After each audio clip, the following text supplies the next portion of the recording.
Hello दोस्तों, कैसे हैं आप सभी का स्वागत है एमएम मैथ स्टडी में। आज हमारा प्रैक्टिस सेट नंबर 35 है और इसमें हम देखने वाले मैथ के इम्पोर्टेंट सवाल जो आपके एसएससी, रेलवे, दिल्ली पुलिस या कोई सा भी गवर्नमेंट एग्जाम हो उन सभी के लिए बहुत ही महत्वपूर्ण होने वाला है। तो वीडियो को एंड तक देखना।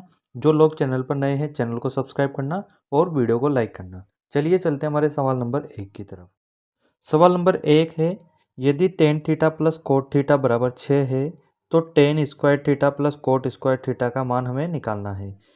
अब हमें जो tan theta plus cot theta दिया गया है इसका हम क्या करेंगे, स्क्वायर कर देंगे। इसका जब हम स्क्वायर कर देंगे तो वो क्या आ जाएगा अपने पास में, टेन स्क्वायर थीटा और plus cot square theta plus to.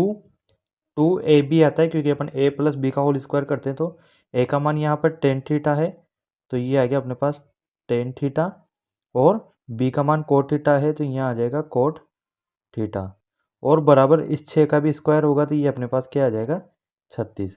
और यहाँ से हम कोट थीटा को 1/टेन थीटा लिख सकते हैं, क्योंकि ये होता है अपने पास में कोट थीटा को 1/टेन थीटा हम लिख सकते हैं।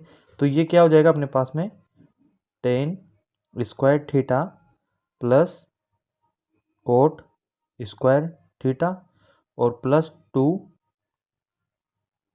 टेन थीटा और गुणा कोट थीटा को 1/टेन थीटा लिख देंगे तो ये हो गया 1/टेन थीटा और बराबर हो जाएगा 36। यहाँ से टेन थीटा कट जाएगा तो यहाँ पे 2 बचेगा और ये आ गया अपने पास tan square theta plus cot square theta, ये बराबर हो जाएगा 2 इधर माइनस चल जाएंगे, 36 माइनस 2। तो ten square theta plus cot square theta का मान यहाँ से कितना आ रहा है अपने पास 34। ऑप्शन बी इसका सही जवाब हो जाएगा। अब अगला सवाल देखते हैं, सवाल नंबर 2। सवाल नंबर 2 है, एक त्रिभुज की भुजाओं का अनुपात 1/2 अनुपात 1/3 अनुपात 1/4 है। यदि त्रिभुज का परिमाप 52 सेंटीमीटर है तो सबसे छोटी भुजा की लंबाई क्या होगी, ये हमें निकालना है।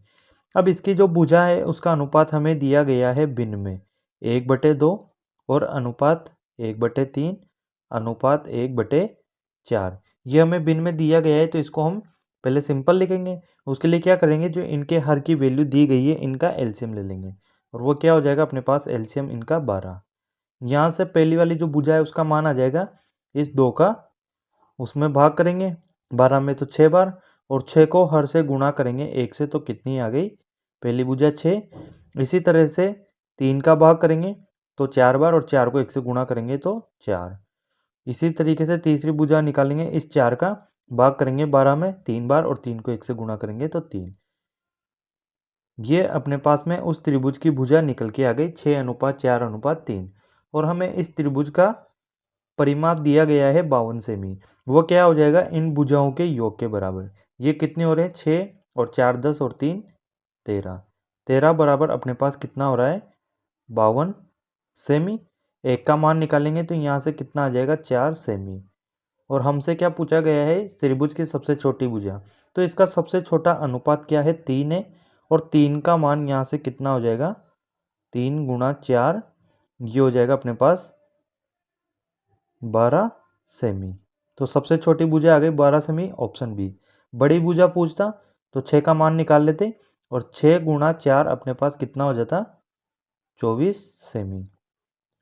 यहाँ से हम इनकी भुजा निकाल लेते। अब अपन से सबसे छोटी और सबसे बड़ी भुजा का अंतर पूछते तो सबसे बड़ी 24 है, सबसे छोटी 12 है, अंतर भी हम यहाँ से निकाल सकते थे।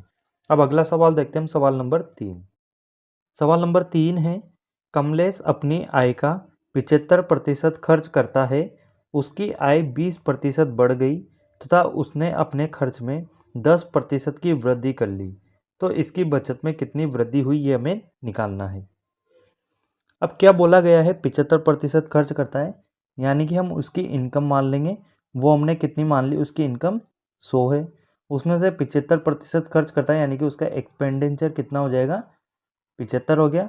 अब 100 उसकी इनकम है, 75 उसने खर्च कर दी, तो उसकी सेविंग कितनी हो जाएगी, उसकी बचत 25 हो जाएगी। ये उसकी बचत हो गई। अब उसने बोला है उसकी आय में 20% की वृद्धि हुई है।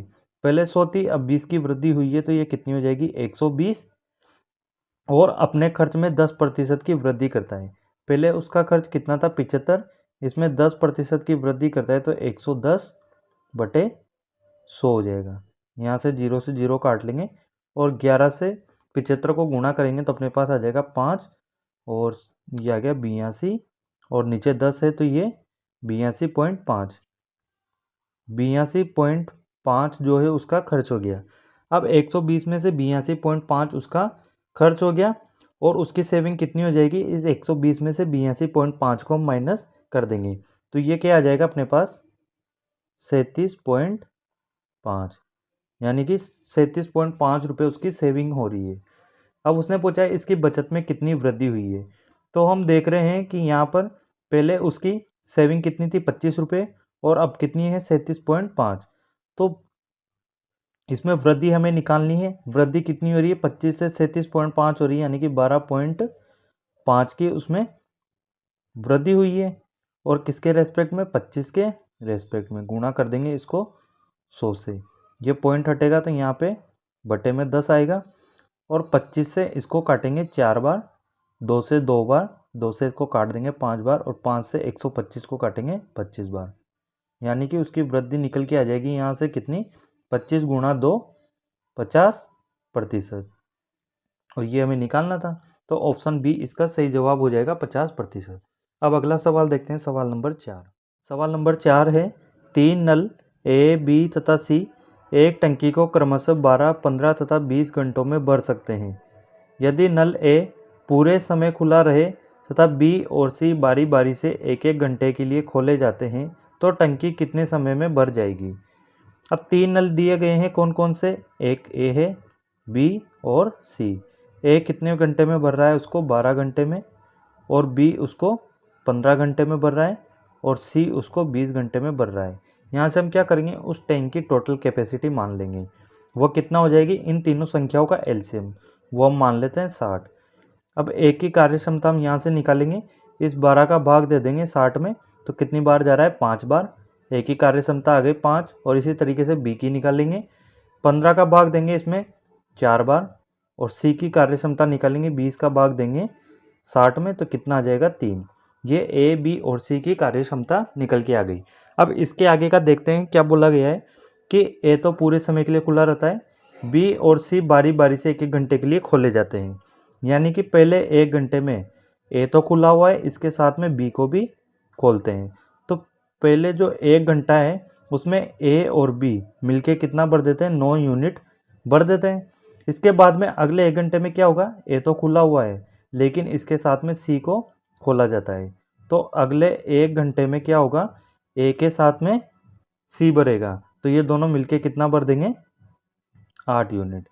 अब 9 यूनिट ये और 8 यूनिट ये, 2 घंटे में टोटल कितना पानी उसमें भरने में आ रहा है, 9 और 8 17 लीटर, यानी कि 17 यूनिट जो भी है वो भर देंगे 2 घंटे में। हमें कितना बढ़ना है, टोटल 60 बढ़ना है, तो पहले इसके करीब देखेंगे हम।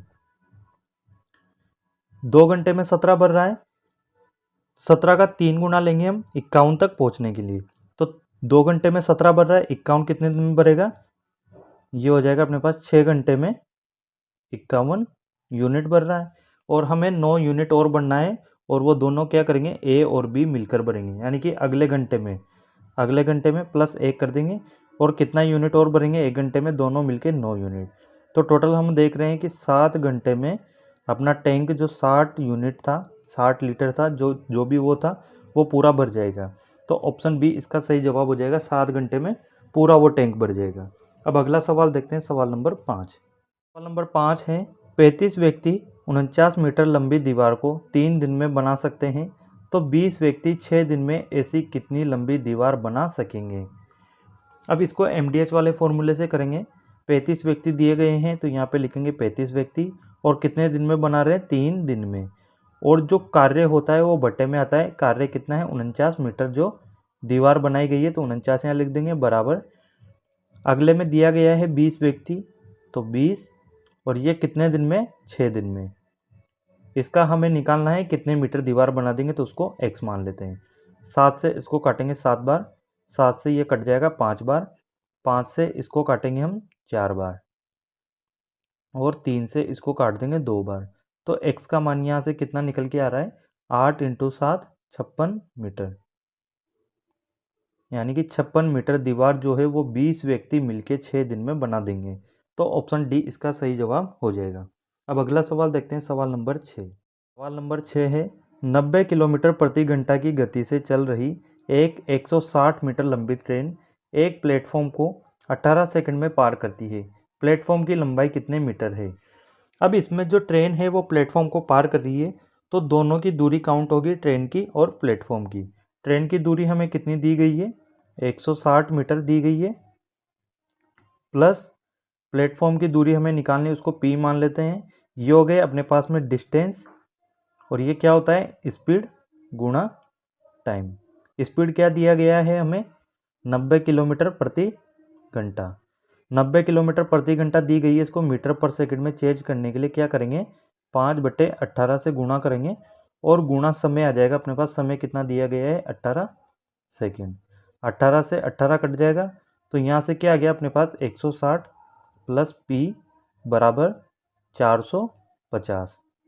यहाँ से p का मान निकाल लेंगे, वो क्या हो जाएगा, 450 माइनस 160। तो p बराबर यहाँ से अपने पास कितना आ जाएगा, 290 मीटर। ये अपने पास प्लेटफॉर्म की दूरी निकल के आ गई 290 मीटर। ऑप्शन सी इसका सही जवाब हो जाएगा। अगला सवाल देखते हैं, सवाल नंबर 7। ये जो सभी सवाल मैं आपको करा रहा हूँ, ये सभी जो क्वेश्चन हैं ये एग्जाम में पूछे गए क्वेश्चन हैं, तो इनको अच्छे तरीके से हल करें। ये आपके आने वाले और भी एग्जाम हैं उनमें पूछे जाएंगे, इन्हीं तरीके के क्वेश्चन उसमें पूछे जाएंगे। बस डेटा इधर उधर हो सकता है, बाकी ये क्वेश्चन पूछे गए हैं और पूछे जाएंगे। 7वां सवाल है, एक आदमी एक वर्गाकार भूखंड के विकर्ण पर 15 किलोमीटर प्रति घंटे की चाल से चलते हुए एक कोने से दूसरे कोने तक 136 मिनट में पहुंच जाता है। उस वर्गाकार भूखंड का क्षेत्रफल क्या है। अब क्या है, जैसे कोई वर्गाकार भूखंड है ये, और हमें क्या दिया गया है कि उसके विकर्ण पर वो चलता है, यानी कि इस विकर्ण पर वो चलता है, किस स्पीड से चलता है, 15 किलोमीटर प्रति घंटे की स्पीड से। तो ये दूरी अपन निकाल लेंगे, दूरी बराबर स्पीड गुणा टाइम से। तो अपने पास विकर्ण की लंबाई निकल के आ जाएगी। कितने स्पीड से चलता है, 15 किलोमीटर प्रति सेकंड, और ऑप्शन हमें किलोमीटर में दिए गए हैं तो कोई चेंज करने की ज़रूरत नहीं है। टाइम दिया गया है 136 मीटर, 136 मिनट। अब ये मिनट में दिया गया है, इसको हम घंटे में कन्वर्ट करेंगे और उसके लिए 60 से इसको भाग कर देंगे। 15 से जब इसको काटेंगे तो 4 बार, और 4 से ये कट जाएगा 3 बार, और 4 34 बार। यानी कि जो दूरी निकल के आई है अपने पास वो कितनी आई है, 34 किलोमीटर। ये अपने पास विकर्ण की लंबाई निकल के आ गई। और आकृति कैसी दी गई है, वर्गाकार। तो ये वर्ग का जो विकर्ण होता है वो क्या होता है अपने पास, √2 गुणा a, और इसका मान अपने पास कितना आया है, 34 किलोमीटर। a का मान यहाँ से कितना आ जाएगा, 34/√2। ये अपने पास में उसकी भुजा निकल के आ गई, 34√2। और हमें अब क्या निकालना है, उसका क्षेत्रफल निकालना है। तो इसका क्षेत्रफल क्या होता है, भुजा स्क्वायर। अब हम यहाँ पे क्या करेंगे, जो 34/√2 है इसका स्क्वायर कर देंगे। ये अपने पास क्या हो जाएगा, 34 गुणा 34, और √2 का स्क्वायर होता है 2। 2 से इस 34 को काटेंगे 17 बार। 17 का गुणा जब हम इससे करेंगे तो अपने पास क्या आ जाएगा, 578 किलोमीटर स्क्वायर। ये अपने पास उसका क्षेत्रफल आ जाएगा, और ये हमें दिया गया है ऑप्शन डी में। तो ऑप्शन डी इसका सही जवाब हो जाएगा। अब अगला सवाल देखते हैं हम, सवाल नंबर 8। सवाल नंबर 8 है जिसमें हमें ये एक ग्राफ दिया गया है और उसमें कुछ डेटा दिए गए हैं, उसके आधार पर हमें इनके जवाब देने हैं। पहला दिया गया है, किस परिवहन साधन का सबसे कम संख्या में विद्यार्थियों द्वारा प्रयोग किया गया है। तो इन ग्राफ में हम देख रहे हैं सबसे कम किसके द्वारा किया गया है, ये वाला जो ग्राफ है इसका मान सबसे कम है, और ये क्या है, साइकिल। तो इसका सही जवाब होगा साइकिल। और सबसे ज़्यादा पहुँचता, तो सबसे ज़्यादा क्या दिया गया है, स्कूल बस। तो फिर सबसे ज़्यादा ये वाला होता। अभी हमसे सबसे कम पूछा गया है और वो है साइकिल। अगला सवाल देखेंगे, सवाल नंबर 9। सवाल नंबर 9 है, स्कूल में विद्यार्थियों की कुल संख्या कितनी है। अब ये दी गई है हमें विद्यार्थियों की संख्या और ये दिए गए हैं किस संसाधन से वो किस साधन से जाते हैं, तो हम इनको टोटल काउंट कर लेंगे। पहला वाला जो दिया गया है इसमें कितनी दी गई है वैल्यू यहाँ पे 400। दूसरी क्या दी गई है, स्कूल बस है जो 600 है। इसके बाद अगली में वैल्यू कितनी दी गई है, ये वाली है और ये 100 के सामने है तो इसकी वैल्यू कितनी हो जाएगी 100। इसके बाद अगली वाली कितनी दी गई है, ये 50 है। अगली क्या है, ये वाली है और इसमें कितनी दी गई है 300 है, ये 300 के सामने तो 300। अगली है ऑटो और इससे कितने विद्यार्थी जाती हैं, इसके सामने ये दी गई है वैल्यू कितनी है 200। इन सभी को ऐड कर लेंगे तो टोटल अपने पास विद्यार्थियों की संख्या निकल के आ जाएगी। ये कितना हो जाएगा 5 6 4 10 और 11 और 1650 टोटल विद्यार्थी निकल के आ गए। ऑप्शन डी इसका सही जवाब हो जाएगा। अगला और आखिरी सवाल देखते हैं, सवाल नंबर 10 है। इसमें पूछा है क्रमशः स्कूल बस और कार का प्रयोग करने वाले विद्यार्थियों की संख्या कितनी है। अब इसमें देखेंगे स्कूल बस जो दी गई है ये, इसमें कितने विद्यार्थी जा रहे हैं, ये अपने पास 600 के सामने है तो इनकी वैल्यू कितनी आ जाएगी 600। और अगला पूछा गया है कार वाला, तो इसमें से हम कार की देखेंगे ये और ये कितनी है यहाँ पे 400, तो ये इनकी संख्या आ गई। स्कूल बस से तो 600 और कार से कितने 400 विद्यार्थी जाती है और ये दे रखे हैं ऑप्शन डी में। तो ये थे आपके 10 सवाल। वीडियो अगर अच्छी लगी हो तो वीडियो को लाइक करना और जो लोग चैनल पर नए हैं चैनल को सब्सक्राइब करना।